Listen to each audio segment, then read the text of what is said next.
honestly, and you may not like the answer to this, most people don't like the answer to this. The first thing that I would do is just sit and have a personal interview with the dean. That's all I would do. The interview would have specific questions that I'm asking, but the purpose of the interview is not to ask the questions. The purpose of the interview is to see the response to the questions, the physiological response, the verbal response, the stress response. It's not about the content, it's about the context. And then from the context, I would have the majority of what I need to know to actually go to the board of trustees or the board of advisors, who are the boss to the dean. And then I would basically tell them what I assess. And here's the reason that we do it that way, is because everybody works for somebody. And when my company is hired, my company is never hired because everybody's satisfied. My company is hired because somebody is uncertain. There's a fire, yeah. Mm-hmm. So when I go to that board of advisors and I say, I had a great conversation with your dean, but here's what I see.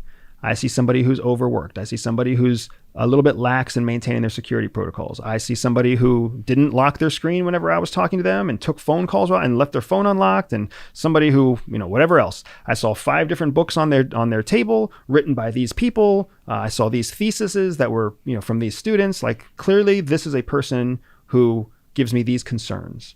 What's going to happen is when I voice those concerns objectively, the people in that advisory board could be threatened. They're going to say, that's the same thing we thought. That's the same thing we thought. We thought she was overworked too. We thought she was missing this too. We thought she was doing this too. And we didn't know what to do. We were debating whether we should fire her, whether we should put her on sabbatical, whether we should replace her, whether we should put like an executive assistant who was going to give us an inside like spy on the dean, right?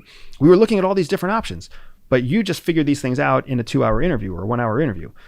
What happens is whenever you present a problem that somebody already knows is there and you present it in a way that validates what they suspected, that's 80% of that's 80% of the challenge. Because now they don't feel alone. They're not threatened. Yeah. They're not threatened. Bingo. So now they come and they say, well, what would you recommend we do next? Receptive. And then we can outline something. And what's beautiful about it is that when you can outline a solution, you can become a mediator, essentially a bridge between the dean, who also feels all the same problems, also feels overworked, also knows they're not being as secure as they could be, also knows they're making a mistake, and they're self-conscious for those mistakes. But the dean or the CEO or the CFO or the COO can't go to the board of advisors or directors and say, hey guys, I'm overworked and I'm skipping some security protocols to try to make things work to meet our quarterly, financial goals. You can't say that. Like, they are not in a position to say that. But my company, as the outside advisor coming in, can. And when I can say it and validate the board of directors and simultaneously validate the executives in the C-suite, now everybody's on board with finding a solution, right? And then that's when the real work starts.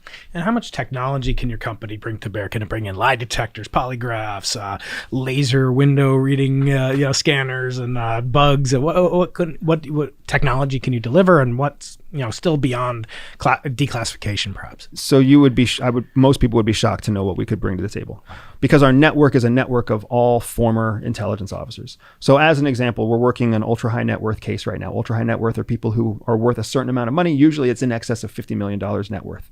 So we have an ultra high net worth client that we're working right now on what is essentially a geolocation project. A geolocation project to find a person of interest, to get that person of interest to take a specific action that benefits the ultra high net worth's personal and professional goals.